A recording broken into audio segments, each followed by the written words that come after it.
시편 59편 1절부터 17절까지 같이 보겠습니다. 시편 59편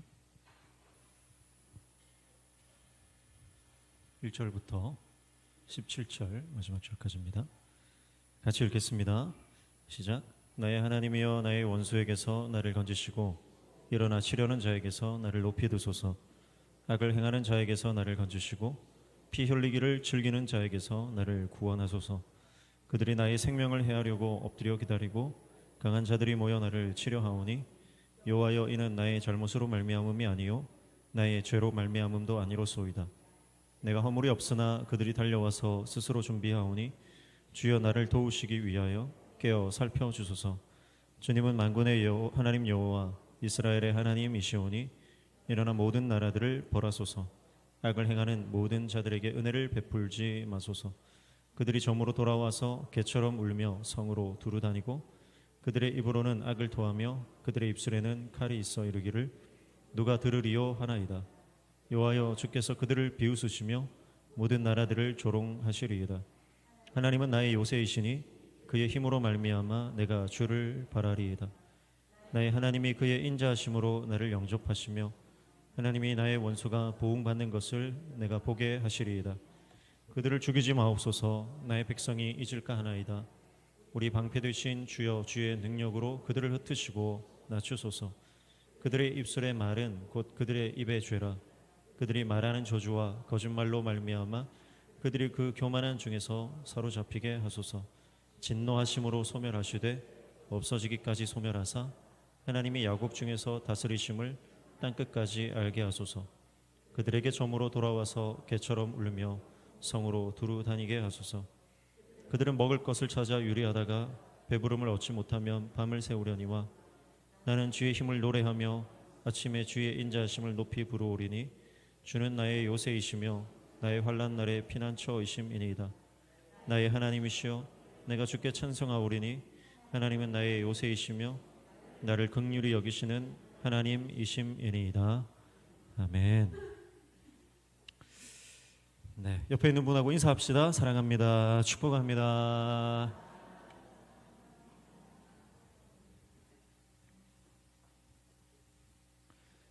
시편 59편 읽었습니다. 표제어에 보시면 다윗의 믹담시 인도자를 따라 알다스헷에 맞춘 노래, 사울이 사람을 보내어 다윗을 죽이려고 그 집을 지킨 때에, 이렇게 말합니다. 다윗이 초기에 이제 사울에게 죽음의 위협을 받던 상황입니다. 믹담시라고 하는 것은 우리가 몇 번 살펴봤지만 원어적으로는 새긴다는 뜻이에요. 이 믹담시는 시편에 총 6개가 있습니다. 시편 16편, 시편 56편부터 60편까지 6개의 다윗의 믹담시가 있고, 이 6개의 믹담시는 황금시로 불려집니다. 그만큼 중요하다는 얘기죠. 새긴다라고 하는 것은 다윗이 도망자의 신세에 있을 때 굴에서 뭐 쓸 게 없잖아요. 그래서 아마 벽이나 바닥에 시를 쓰고 하나님 앞에 기도문을 쓰지 않았을까, 그렇게 유추해 볼 수가 있습니다. 우리가 수요일에 다 나눴던 내용인데 오늘 한 번 더 살펴봤고요.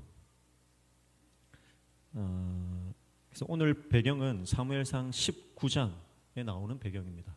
그래서 사울이 이제 다윗을 죽이려고 이제 군사를 보내는데 밤에는 기다리라는 거예요.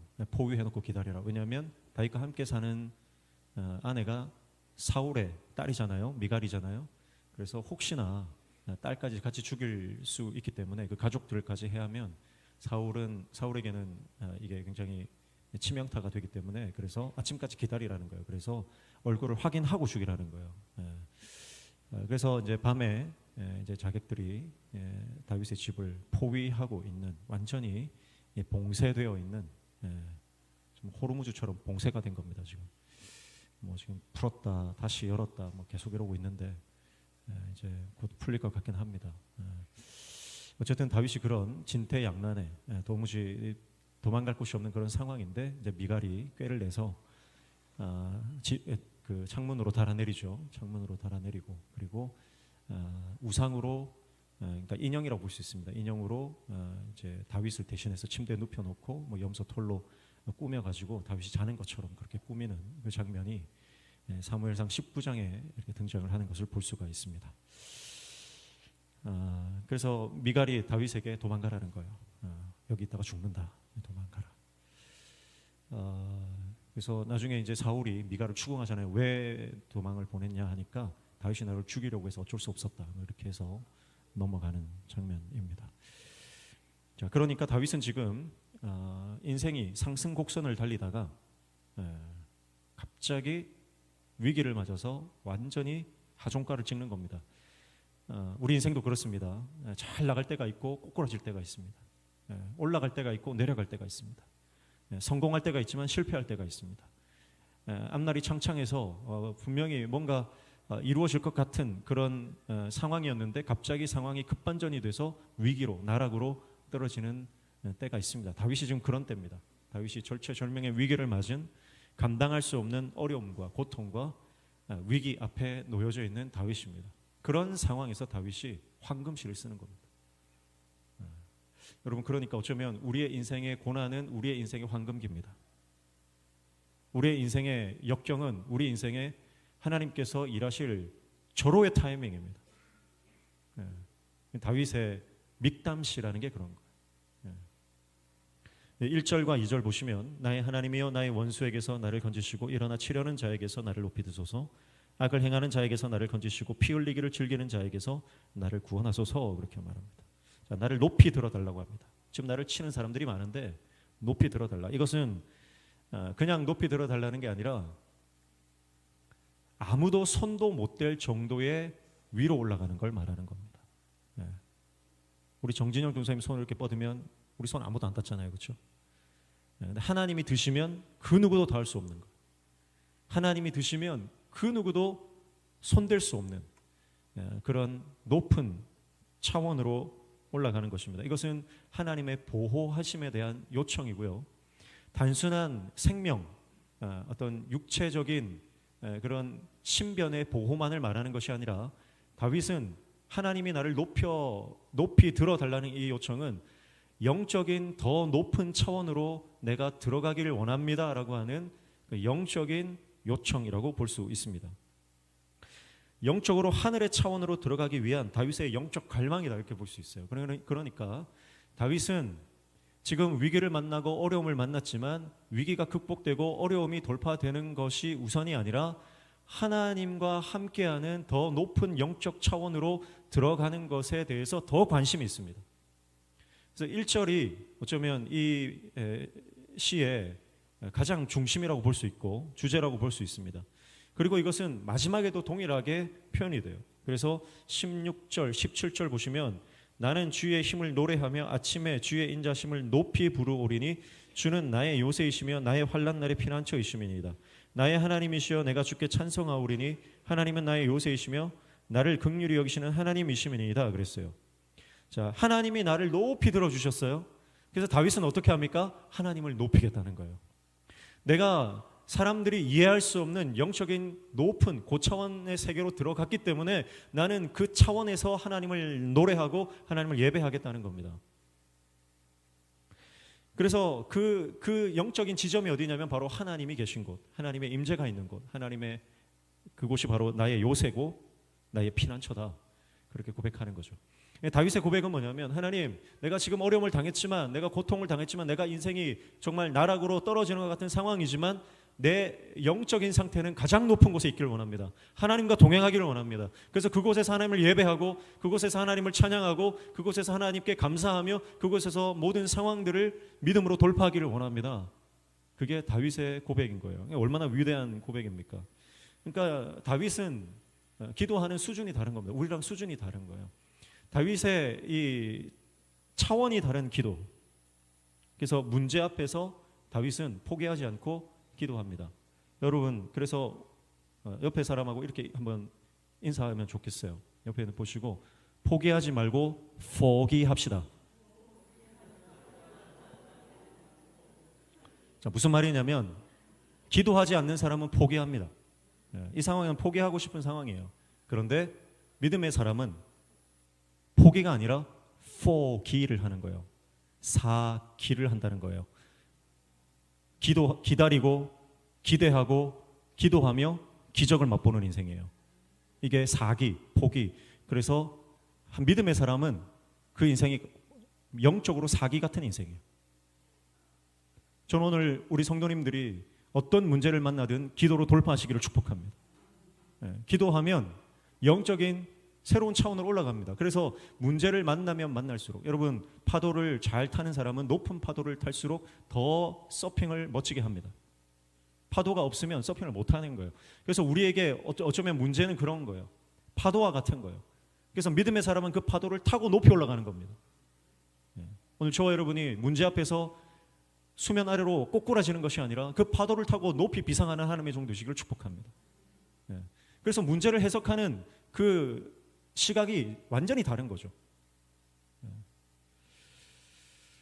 그래서 3절과 4절 보시면 그들이 나의 생명을 해하려고 엎드려 기다리고 강한 자들이 모여 나를 치려하오니 여호와여 이는 나의 잘못으로 말미암음이 아니요 나의 죄로 말미암음도 아니로소이다. 내가 허물이 없으나 그들이 달려와서 스스로 준비하오니 주여 나를 도우시기 위하여 깨어 살펴주소서 그랬습니다.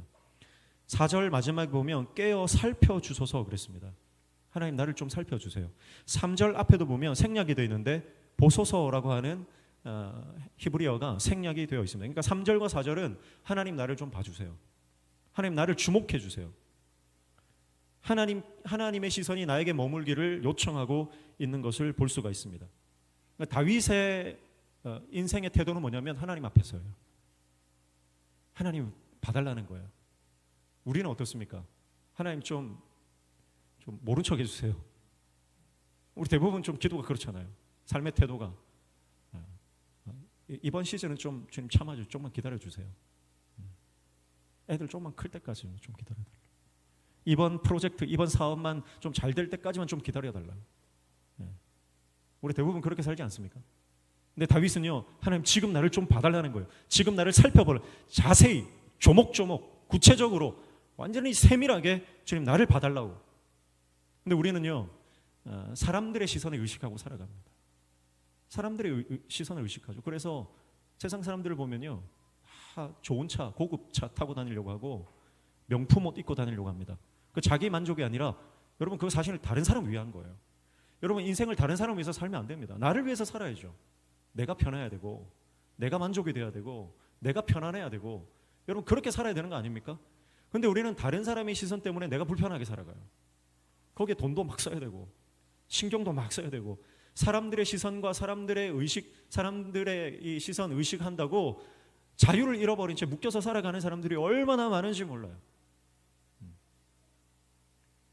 근데 다윗은 그렇지 않습니다. 사람들의 시선을 의식하지 않습니다. 나를 보시는 분은 하나님이시면 그것만 충분한 거예요. 하나님 나를 봐달라고.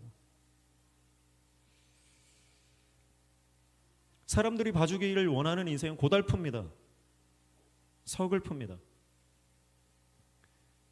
늘 긴장하고 늘 피곤합니다. 그게 사람들의 시선을 의식하는 사람들의 삶이죠. 그러나 하나님의 시선을 의식하고 사는 삶은 날마다 구원을 경험하고 날마다 하나님의 은혜를 체험하며 하나님의 역사하심을 맛보는 인생이 되는 줄로 믿습니다. 그게 하나님의 시선을 의식하면서 살아가는 하나님 앞에서의 삶, 신전 의식으로 코람데오의 삶을 살아가는 인생의 모습이라고 하는 것입니다. 그게 다윗의 모습입니다. 빌립보서 3장 7절 이하에 보면 그 안에서 발견되려 함이니 한번 찾아볼까요? 빌립보서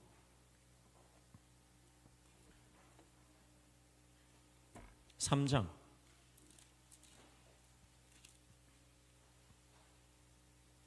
7절부터 9절까지 빌립보서 3장 7절부터 9절까지 찾으신 분들 같이 읽습니다. 시작. 그러나 무엇이든지 내게 유익하던 것을 내가 그리스도를 위하여 다 해로 여길 뿐더러 또한 모든 것을 해로 여김은 내 주 그리스도 예수를 아는 지식이 가장 고상하기 때문이라.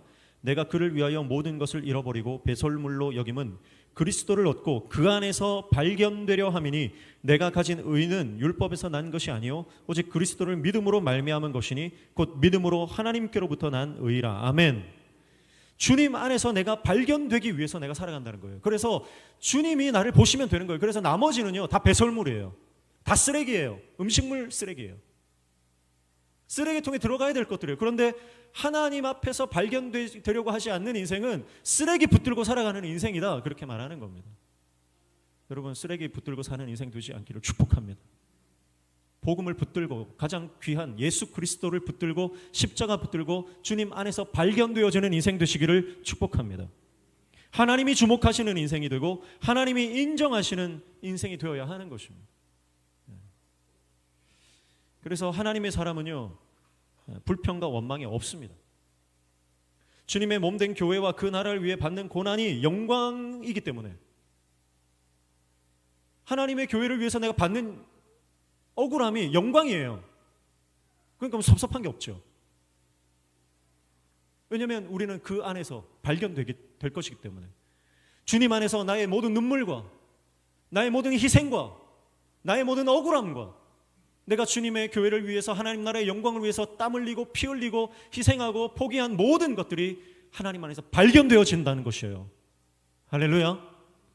다 발견됩니다. 다 드러납니다. 주님이 잊지 않고 다 기록하고 계세요. 그러니까 여러분, 지금 이 순간에 내가 섭섭할 필요가 없는 거예요. 서운할 필요가 없습니다. 수많은 믿음의 종들이 그 나라의 영광을 위해 고난을 감수하고 있습니다. 지금도 무명의 수많은 하나님의 종들이 하나님 나라를 위해서, 그 나라의 영광을 위해서 자신의 모든 것을 들여 온전하게 헌신하는 분들이 얼마나 많은지 모릅니다. 제가 아는 분만 세어도 오늘 다 말하지도 못할 만큼 어마어마하게 많고, 제가 모르는 분들은 더 많을 것이고, 그분들은 하나님 앞에 가서 하나님의 칭찬을 받을 것이고 면류관을 얻을 것입니다.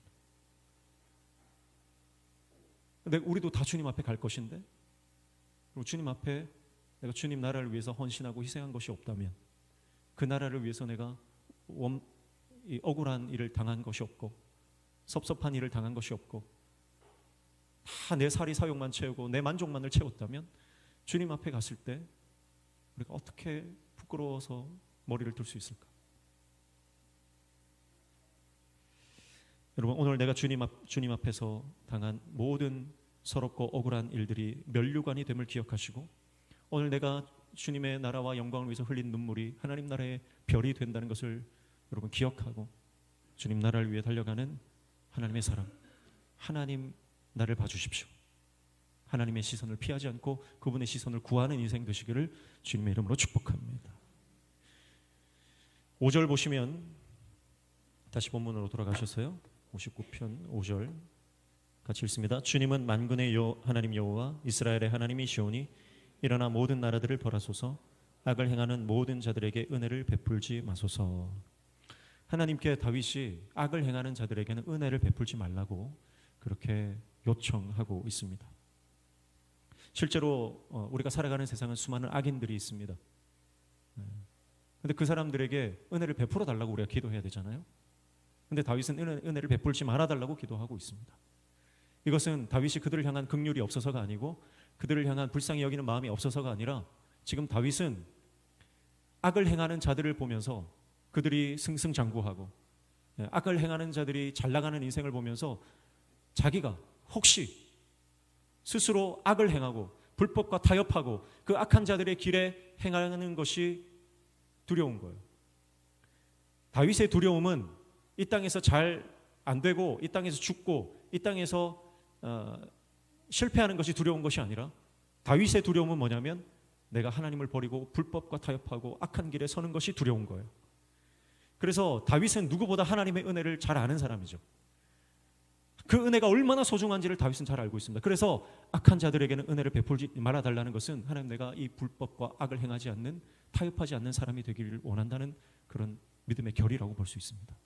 내가 만약 하나님의 말씀을 버리고 세상 사람들과 같이 불법을 행하게 된다면 하나님 나에게 은혜를 베풀지 말아달라는 그런 믿음의 결의라고 볼 수 있죠. 사랑하는 성도 여러분, 하나님의 사람은 불법을 행하지 않습니다. 하나님의 사랑은 악한 길에 서지 않는 것이며, 아무리 돈이 된다고 해도, 아무리 그것이 이득이 된다고 해도, 아무리 다른 사람들이 다 그 길로 간다고 해도 하나님의 사람은 불법의 길로 가지 않고 악과 타협하지 않는 것입니다. 사람들은 나에게 악하게 한 사람들을 나도 악으로 갚아줘야 속이 시원합니다. 그러나 다윗은 그렇게 하지 않겠다는 거예요. 내가 악을 행해서 그 소중한 은혜를 빼앗기지 않겠다는 거예요. 아무리 내가 기분 나쁘고 내 마음이 어려워도 불법으로 악으로 대신 갚지 않겠다는 것입니다.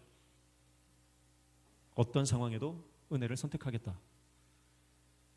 그것이 다윗의 영적 결의입니다. 그러니까 이 싸움은요, 다윗이 대적들과 싸우는 싸움이 아니에요. 자기 자신과 싸우는 싸움이고 죄와 불법과 싸우는 영적 전쟁이에요. 그러니까 다윗이 승리할 수 있었던 이유는 사람과 사람 대 사람으로 싸우는 것이 아니라 영적 전쟁을 싸웠기 때문에 기도했고 기도로 승리할 수 있었던 것입니다. 여러분, 우리가 인생을 살아가면서 수많은 관계 안에서 싸움들이, 분쟁들이 일어나게 되는데, 여러분 그것을 인간적인 눈으로, 인간적인 관계 안에서 해석하지 말고 영적인 눈으로 바라보고 영적으로 대처하고 영적으로 싸워 승리하시기를 주님의 이름으로 축복합니다.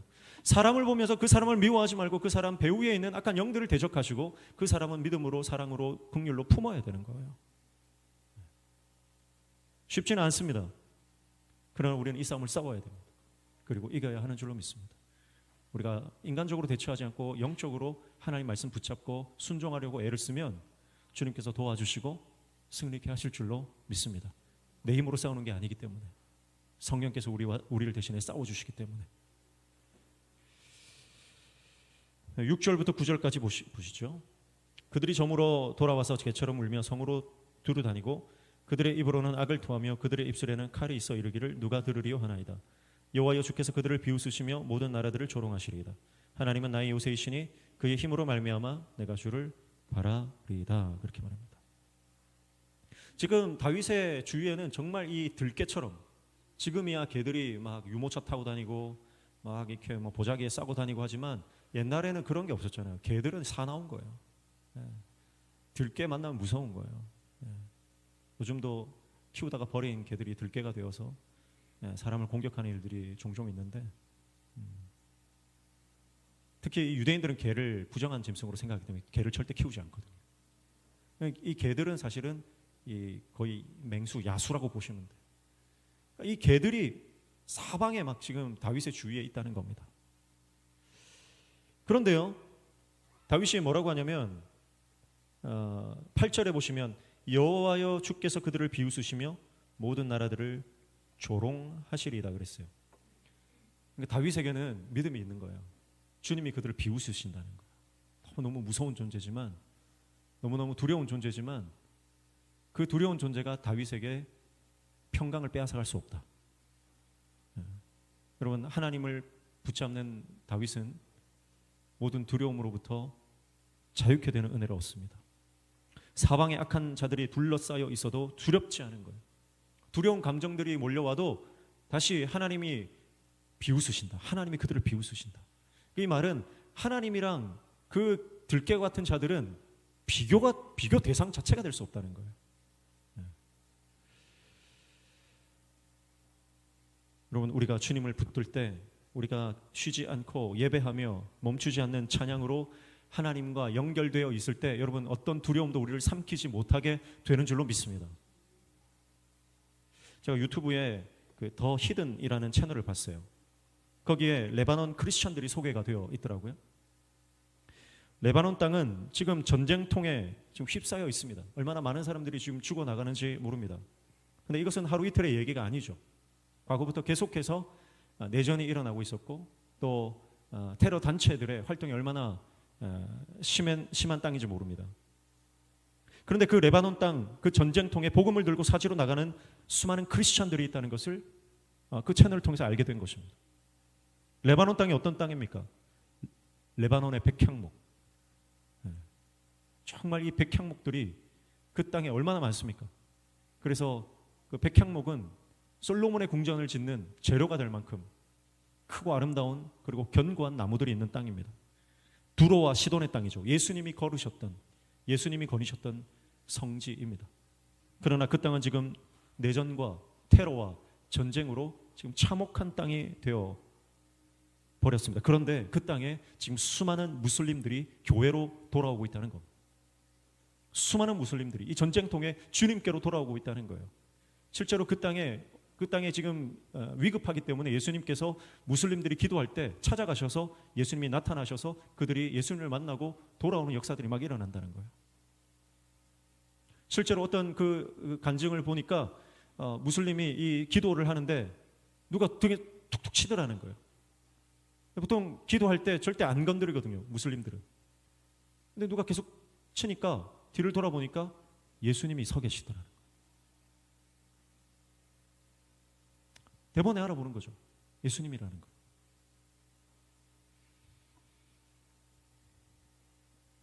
레바논의 크리스천들은 주님께 돌아오는 수많은 사람들을 받아들이고 또 아직 주님을 만나지 못한 사람들에게 복음을 전하는 이 세상이 감당치 못하고 설명할 수 없는 사역들을 감당하고 있다라고 하는 것입니다.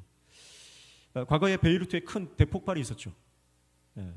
이 레바논 사람들이, 이 많은 무슬림들이 그 베이루트 폭발 사건으로 인해서 자신들의 사고 체계가 완전히 무너졌다 그래요. 종말이 왔다고 생각했답니다. 그래서 그들이 지금까지 살던 세계가 종말이 되었고 계속되는 내전과 전쟁 가운데 내가 믿고 있던 것이 잘못되었다. 지금 내가 뭔가 잘못된 길로 가고 있지 않는가라고 하는 그런 가치의 혼란이 막 왔다는 거예요. 그때 복음을 들고 간 수많은 크리스천들이 그들을 예수님께로 인도했고 또 복음이 닿지 않는 그런 깊은 무슬림들은 예수님이 직접 찾아가셔서 그들을 구원해내고 있다라고 하는 놀라운 사실을 알게 되었습니다. 그래서 많은 이 레바논의 크리스천들이 수많은 이 무슬림들이 주님께로 돌아오는 것들에 대해서 간증을 하시더라고요. 그 중에서 한 크리스천의 간증이, 이런 간증이 있습니다. 그는 헬스 트레이너인데요, 알레인이라는 분입니다. 그가 어느 날 월급을 받고 월급 이 통장에 입금이 되었는데 성령께서 그 마음에 강력하게 말씀을 하셨습니다. 네 월급을 이집트 사람 한 명에게 주라. 네 월급 전체를 이집트 사람에게 주라는 하나님의 그 말씀을 직접 들은 거예요. 너무 감동이 있어서 아내와 상의를 했는데 거부할 수가 없었다. 그래서 월급 전체를 한 이집트 사람에게 그대로 주었습니다. 그런데 며칠 뒤에 그가 일하는 직장, 그 헬스장에 한 75세 노인이 와서 그에게 한 봉투를 주고 갔는데 그 봉투를 열어보니까 자신의 월급의 3배의 그 돈이 들어있더라는 거예요. 그가 하나님의 말씀에 순종하고 자신의 것을 하나님의 말씀대로 내어놓았을 때 하나님은 3배로 갚으셨다라고 하는 간증을 하더라고요. 그러면서 이 유튜브 채널을 운영하는 분이 이런 얘기를 했습니다. 내 가족을 먹여 살릴 마지막 월급을 통째로 이방인에게 내어주는 삶. 그들의 신앙은 우리의 얄팍한 계산기를 완벽하게 산산조각냈다.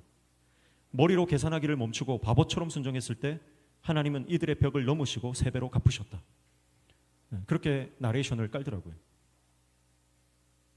레바논의 크리스천들은 지금도 자신의 삶을 고스란히 하나님께 내어드리고 무슬림과 유대인과 수많은 이방인들을 섬기면서 그들을 주님께로 인도하고 있습니다. 전쟁통이에요. 언제 죽을지 모르는 상황입니다. 그러나 그들은 사방이 전쟁통이고 악한 자들이 많아도 두려워하지 않습니다. 왜냐하면 하나님을 신뢰하기 때문에. 많은 사람들이 왜 이렇게 우리를 도와주냐고 그렇게 묻는답니다. 어떤 무슬림 여인은 지금까지 태어나서 단 한 번도 모르는 남자가 자신을 도와준 적이 없다는 거예요. 도대체 왜 이렇게 하느냐? 무슬림 남자는 모르는 여자를 도와주지 않는다. 당신들은 뭔데 우리를 도와주느냐? 그랬더니 이 레바논의 크리스천들이 이렇게 대답했습니다. Because Jesus. 예수님 때문에. 예수님 때문에.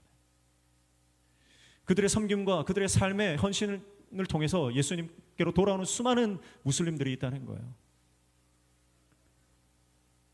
여러분, 우리가 살아가는 이 세상에도 사방에 악한 영들이 우리를 넘어뜨리려고 하고 상황과 환경과 문제를 던져주면서 우리의 믿음을 빼앗아가려고 하고 사명의 자리를 떠나게 만들고 있습니다. 그러나 여러분, 다윗처럼 멈추지 않는 기도와 찬양으로 하나님과 소통하고 연결되어 있다면 어떠한 악한 세력도 우리를 넘어뜨릴 수 없고 우리에게 두려움에 넘어지게 하나님께서 내버려 두지 않는 줄로 믿습니다. 그래서 오늘 저와 여러분이 어떤 역경과 고난과 문제 한복판에 있을지라도 그곳에서 하나님을 찬양하고 예배하며 믿음으로 돌파할 때 모든 두려움이 깨뜨려지고 산산조각 나서 우리는 믿음으로 승리하고 영혼을 구원해내는 하나님의 나라의 영광을 보는 인생이 되는 줄로 믿습니다. 16절 17절 마지막 읽습니다. 나는 주의 힘을 노래하며 아침에 주의 인자심을 높이 부르오리니 주는 나의 요새이시며 나의 환난 날의 피난처이심이니이다. 나의 힘이시여 내가 주께 찬송하오리니 하나님은 나의 요새이시며 나를 긍휼히 여기시는 하나님이 시민이이다. 아멘. 다윗은 1절에 고백했던 것처럼 문제의 한복판에 있었지만 그는 영적인 높은 차원으로 올라가서 하나님을 노래하고 예배하고 찬송하는 인생을 살겠다고 다짐했습니다. 여러분, 찬양이 멈추지 않을 때 하나님을 향한 신뢰는 감사가 되는 줄로 믿습니다. 예배가 끊어지지 않을 때 하나님을 향한 믿음은 놀라운 기쁨으로 증폭되어 우리의 삶을 휩싸게 되는 줄로 믿습니다. 문제는 환경이 아니라 문제가 아니라 문제는 내 안의 믿음입니다. 내가 하나님을 향한 신뢰를 저버리지 않고 하나님을 끝까지 신뢰하며 하나님을 붙들고 그분을 바라보며 나아갈 때 그분의 시선이 나에게 머무는 것을 기뻐하고 내가 그분을 바라볼 때 그분이 나를 높여주시는 것처럼 내가 그분을 높이며 영적인 그 새로운 차원, 높은 차원에서 주님과 교통하며 나아갈 때 우리의 인생은 감사와 기쁨으로 충만한 인생이 되는 줄로 믿습니다. 오늘 저와 여러분이 어떤 상황이든 멈추지 않는 찬양으로 끊이지 않는 예배로 하나님과 늘 동행하시기를 축복합니다. 주님과 동행하는 자에게 하나님은 역사와 기적을 베풀어 주시고 우리의 삶을 더 높이 들어 사용하여 주시는 줄로 믿습니다. 함께 찬양합시다. 찬송가 288장입니다.